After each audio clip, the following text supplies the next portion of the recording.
There is some confusion over the best method for treating a heartworm positive dog. This stems from the departure from the recommendations on the product insert and misconceptions about what is called slow and fast kill methods.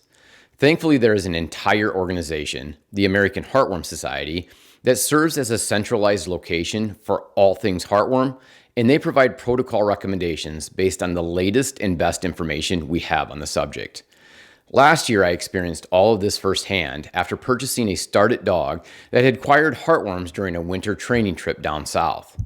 When she tested positive on the initial screening test, we followed up with a test looking for microfilaria, which are the offspring stage from the adult heartworms. And when that was negative, we performed a second heartworm test from a different manufacturer to confirm the initial positive. Once the test was confirmed, we then took chest x-rays to evaluate for any changes to the heart or lungs. An echocardiogram, or ultrasound of the heart, was also done, as well as blood work looking at her complete blood count and serum chemistry. Thankfully, my pup had no changes on any of the diagnostics, putting her in stage 1. From here, we instituted treatment. This has changed a lot over the last 20 years. When I started in practice, we would immediately administer adulticide treatment over the course of 2 days and hope that we were successful. We now know that many of these worms harbor an obligate intracellular bacteria called Wolbachia, and using the antibiotic doxycycline for 4 weeks kills the bacteria and in turn weakens the heartworms. Studies have shown that treating this symbiotic bacteria helps to interfere with heartworm embryogenesis, stops them from making babies, as well as it weakens the adult worms, making them more susceptible to the treatment. During the entire treatment process, it is important to keep your dog on their monthly preventative, or if your dog is positive because it hadn't been on a preventative, one will need to be started with additional observations during those initial doses. After the 4-week course of doxycycline, it is recommended to wait another month prior to actually starting the adulticide treatment to allow for the killing of the bacteria and resulting byproducts to lessen, as well as the adult worms to further weaken. One important point to note here, while my dog was stage 1 and exhibiting no signs externally nor on diagnostics, some dogs are at more advanced stages, and once treatment begins, even with the antibiotic, you will want to start exercise restrictions. Exercise restriction is honestly the hardest part of the entire process. Unfortunately, it is also the most vital. As the worms die off, there is the possibility of them going to the lungs and causing emboli or blockages. This is an inevitable part of treatment. However, the best way to reduce this risk from being severe is to restrict the dog's activity while those worms are dying. Once the 1-month wait was up, after the antibiotics, it was time to administer the treatment.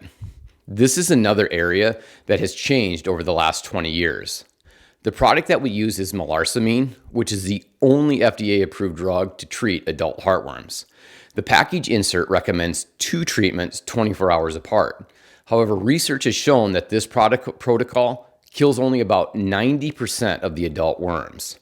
For this reason, the American Heartworm Society and most veterinarians now follow a 3-dose protocol, which is shown to kill 98% of the worms. The first injection is given along the muscles of the lumbar spine. It is a painful injection and causes muscle soreness. Most dogs do require a short course of pain meds during treatment. The dog is also placed on prednisone to help with the inflammation caused by the dying worms, and it is important that strict exercise restrictions are enforced, even in stage 1 dogs. This means confined to a small area of the house without any running, jumping, playing, and on leash outside for bathroom breaks. The second and third injections are given 30 and 31 days after that first injection at different locations, but still in the muscles of the lumbar spine. After the final injection, another course of prednisone will be started, and the exercise restrictions will continue for another 6 to 8 weeks.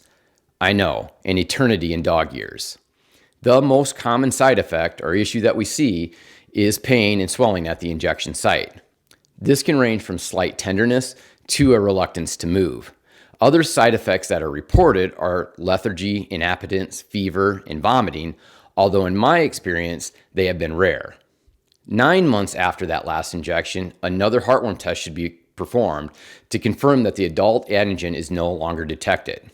So from diagnosis through treatment to confirmation, you are looking at nearly a year-long process to treat this parasite with a several-month window of exercise restriction.